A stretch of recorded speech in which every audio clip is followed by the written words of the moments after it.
I, a 30 female, helped my ex's 35 male new girlfriend, 19 female, end her pregnancy and have now taken her in. And I'm getting a lot of backlash from his community. First, I would like to say I have no jealousy or contempt for this girl, and she is a girl to me, a child.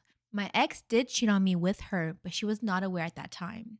I extricated myself from the situation when she was made aware, with only a single message over Insta to her that cheaters don't change. If he did it to me, he'll do it to you. Let me know if you ever need to talk. I sent that message last September. This January, I received a message that said, I don't have anyone. He's the worst. Are you available? She came to me. She was pregnant. She stayed in the basement suite of my home, and 2 weeks later, I helped her to end the pregnancy and since encouraged her to start therapy. She is not on speaking terms with her family at all. We got along well enough that I wrote up a single tenancy and she'd be staying for $500 a month since. I am child-free, but I'm very strongly fond of her, in an oddly maternal way. I introduced her to my family. She's of a similar age to my youngest sister and they get along well. Recently, I've helped her apply to colleges. The issue starts that recently the ex found out she aborted the pregnancy. Apparently, she told one of my sister's friends, who is the sibling of my ex's closest friend.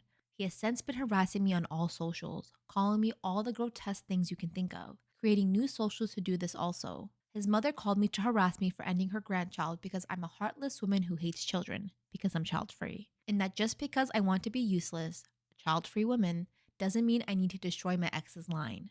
It's affecting my work also because recently my amazing boss retired and was replaced by a sniveling asshole who is extremely conservative and has seen the social media posts and has brought it up to me on lunch breaks. I wouldn't be surprised if he attempts to let me go in a sideways way for it. If he tries to do that, that is 1000% a lawsuit. I've also noticed a few of my friends have pulled away, thinking I'm helping her out of spite, and asking me why I got involved. I'm just tired. I'm not legally adept for my age, in all honesty, and I've been under a lot of stress and been struggling with my own mental health, and this is just a lot right now. I just need some advice going forward. How do I broach this topic with friends without saying much? How do I deal with my boss? HR is shit. I'm just lost and tired. And at the moment, I'm glad it's mostly directed at me because apparently he hasn't contacted her. And I'm worried about him contacting her since she's finally doing well. My 25 male friend sent me a screenshot of an active and verified Tinder profile of my boyfriend, 23 male. A friend of mine sent me some screenshots of a Tinder profile that had an active badge, meaning profile was online in the past 2 hours and it was verified. The profile had a bunch of photos of my boyfriend, and when I asked him about it, he swore it's a fake profile, saying it's not the first time he finds a fake profile with his pictures, and he said he deleted his Tinder account a long time ago. I found out that the profile was at least 12 miles away from his house, which is quite far even for inaccurate GPS. Anyway, I found all of this weird because verified profiles require selfies with specific gestures. The profile also had a lot of his real hobbies and personality traits, his college course, his profession, etc.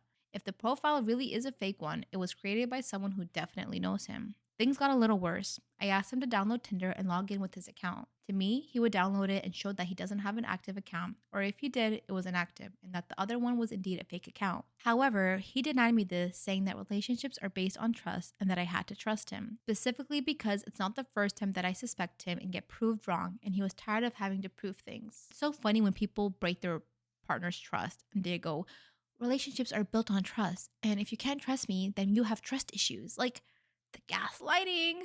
Now I don't know what to do. I love him and I want to trust him, but the profile was very convincing. Many photos, perfect description, and hobbies, verified. He could have spent just 5 minutes to show me his account and shut me up, but instead he came with that trust talk. The only thing he did was show me that all of the photos that the profile had were available on his Instagram at some point since last year, meaning someone could have used them. Another behavior that I found weird was that he didn't even bother about the verified fake profile using his photos. I mean, who doesn't get upset with this? I offered him to help find the fake profile and he didn't show any interest at all. What would you do? Should I ignore this and blindly trust him?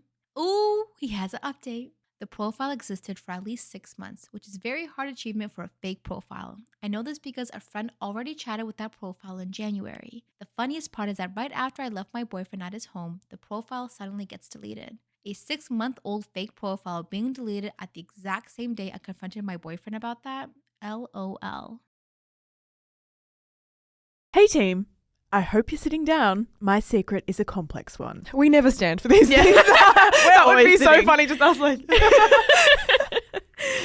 I got engaged in autumn of 2021 and planned my wedding for early 2024. I was excited and asked a longtime friend of mine, Jen, to be a bridesmaid at my upcoming wedding, which she said yes to. Jen got engaged about 12 months after me and had her wedding planned for earlier this year.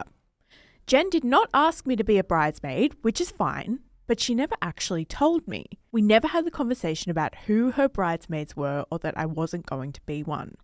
She just assumed people would have told me. Oh, Jen. Adding fuel to the fire, Jen's then fiance Luke was still friends with the guy who had sexually assaulted us both and had invited him to their wedding. I had tried to see how she felt about the situation and not make her wedding day about how uncomfortable I would be, but she wasn't coming to terms with the fact that he would be there and simply said I would be too busy to notice him anyway. I then said if he was going to be at the wedding, then I wouldn't go because I needed to protect my mental well-being. She chatted to Luke and he was officially uninvited because she really wanted me to be there as part of her special day. Her wedding came and went, and as part of my wedding planning, I had organised bridesmaid dresses, earrings, and paid a deposit for hair and makeup for my wedding, which was now only 9 months away. But then Jen rang me one day to say she's now pregnant and due 2 days after my wedding day.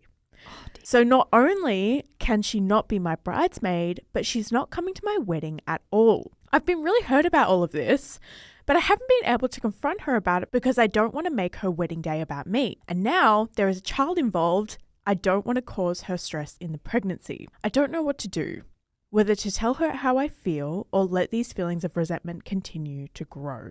Never let the feelings of resentment continue to grow. That's really tricky because her pregnancy isn't like the fact that she's pregnant and due 2 days after your wedding. That's not her fault. Yeah. I guess there's nothing wrong with communicating your feelings, and maybe there's something to do with the fact that this wedding is looming and you're probably stressed about other things too. So that probably contributes to the way you're feeling. I guess there's no harm in communicating that to your friend. I feel like you can't be mad about someone getting pregnant. No. Like, when you really said pregnant, I said, oh dear. Because for me, if I got pregnant now, I'd be like, oh dear. I often forget it's a happy time for other people.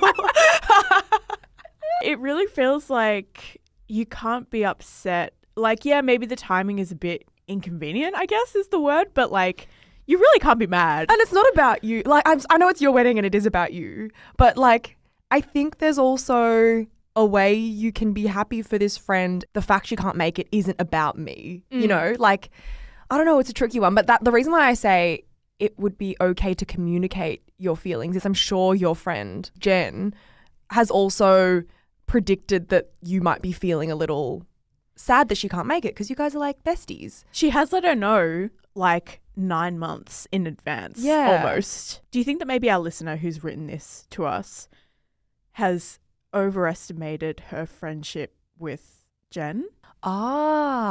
Because Jen didn't make her a bridesmaid. Yeah. And now she's feeling like Jen's my best friend. Why isn't she prioritizing me over the baby? Yeah. Potentially. It's always hard though when we're not given the context. Like when I'm thinking about Jen's wedding and Jen's bridesmaids and why Jen didn't make this person a bridesmaid. Does Jen just have sisters? Maybe Jen does prioritize her friendship with this listener as much as the listener does Jen.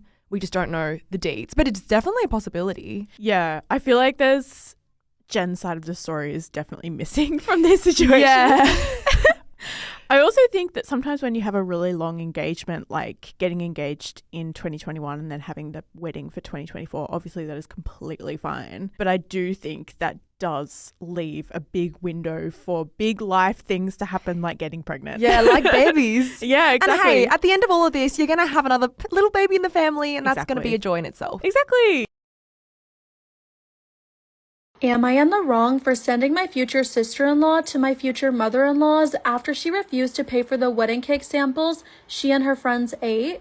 I, 27 female, and my fiance, Leo, 27 male, decided to let my future sister-in-law, Maya, 32 female, stay at our house because she needed some space. She needed time to think and be away from her husband due to some relationship struggles they're having. Well, Leo and I had gotten wedding cake samples from a very expensive bakery specializing in wedding cakes. We planned to test them along with Maya after we finished up some wedding plans yesterday. However, when I came home from work, I saw Leo yelling at Maya. and the box the samples came in was wide open on the living room table, and Maya was arguing. So of course I asked what was happening, and Leo angrily told me that while we were both at work, Maya had some friends over and they ate almost all our cake samples. I was shocked and asked her why, and she said she needed a pick-me-up from what she was going through with her husband.